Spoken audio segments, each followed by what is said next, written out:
16 past 8 in the AM. Good morning. This is Man Like Kipto. Jembe. Kwa nzuri tena sana. Trace us anywhere in the world. www.blueradio.co.ke. Leo asubuhi ujumbe ni kama gani? Kwenye magazeti. Karibu sana to the magazeti segment right here on the Breakfast Vibe Show. Okay. So of course mkononi nataka nifungue nasema ni kufungua jamvu nataka nifungue jamvu. I want to start this session. Jamvi. Yes. Asante tena sana for the correction pale. I want to start with the Business Daily this fantastic morning.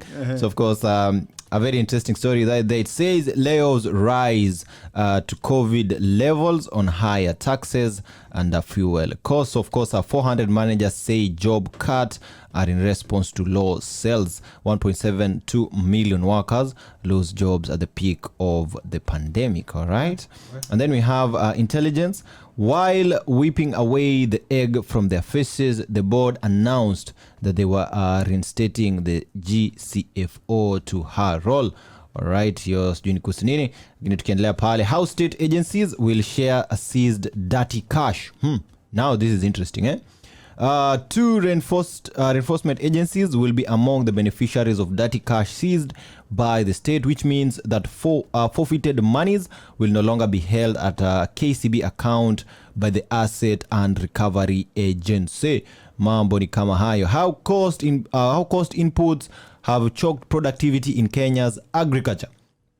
It continues to say how the cost of crop production has drastically increased in recent years, putting a strain on output for the crucial agricultural sector, which has equally suffered the effects of drought. Mambo ni kama hayo pale kwenye the Business Daily. Sijui upande wako uko na gazeti gani mkononi? Niko na Daily Nation upande huu wa pili. Wanasema kwamba best 150 members of parliament. Yes. A majority of Kenyans think MPs have performed well since they were elected into office last August, with Kiharu MP Ndindi Nyoro topping the charts according to a new Infotrack poll. But what have these legislators done to rank highly? Right? Nikijaribu pale kuangalia vizuri, wanasema Kiharu MP Ndindi Nyoro 70%, Peter Inanga 68%, Gembe South pale wanasema kwamba ni John Paul 66%, ambao wametai hapo karibia watu watano. Alafu pale Kitui Central wanasema kwamba Mabili Benson 65%, Tetu pale chini namba 11 amekamilisha pale rafiki yangu sana mzee mzima Omar Mwinyi. Simba wachangamwe huyo. Amechukua pale nambari 11 pale.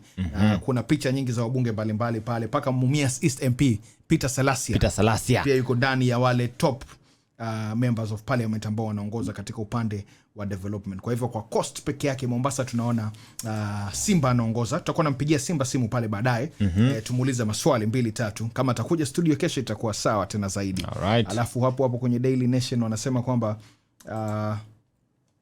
hii gazeti inataka nione vizuri. Impeachment, Kawira's moment of truth as Senate decides her fate.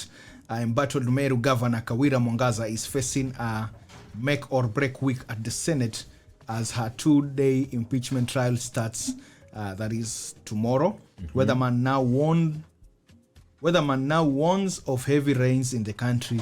The weatherman is warned Kenyans to brace themselves for more heavy rains for the next 3 months, warning flooding and landslide in 7 parts of the country. So all right, tukisonga mbele the Standard mkononi, top story inasema ya kwamba how to bring down cost of living.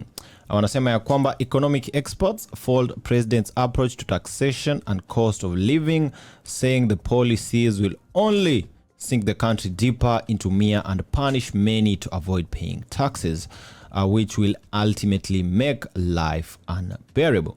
And then this is a story to die for this morning. IEBC reforms versus right of representation. Sawa. At least 7 regions are scheduled to hold the elections. However, without a fully constituted electoral commission, Kenyans in these places go without a fundamental right. All right. Mambo ni kama hayo pale. And then we continue the winners and losers as dialogue team wraps up. And then being a mother in Gaza, a matter of life and death. So of course the ongoing war in Palestine. Sad story that one. It's a long lonely walk for Arteta. Kwa wale ambao wanapenda sports, tutakuwa tuna get into that with Kakati much later to find out what was happening, of course, in that same world. NEP leaders call for help amid flooding. Hii ni mambo ambayo tulikuwa tukisema pale. Leaders in northeastern provinces are calling, of course, for the government to support, and we had acknowledged ya kwamba kuna hayo pesa ya El Nino. Alright. Mambo ni kama hayo kwenye The Standard this morning. Kwenye gazeti la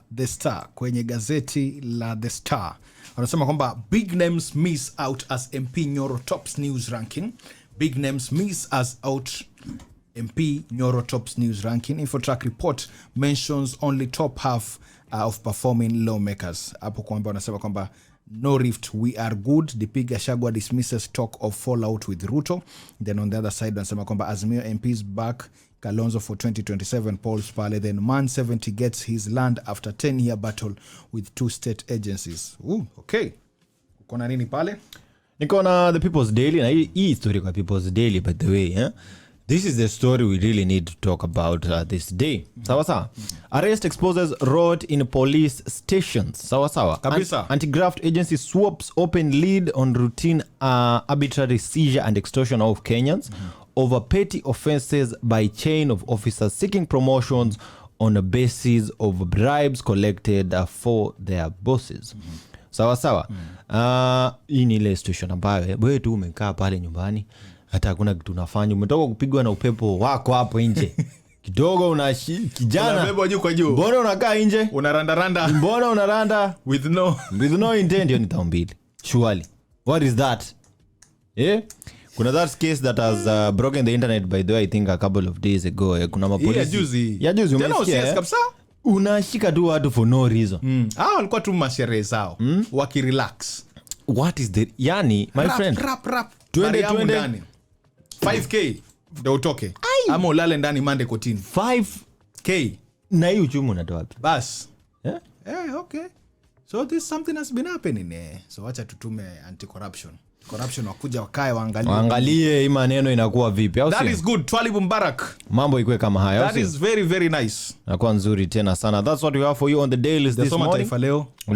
Tupe Taifa Leo tafadhali. Ni nini wewe? Nipe Taifa Leo. Nipe. Wabunge wachapakazi.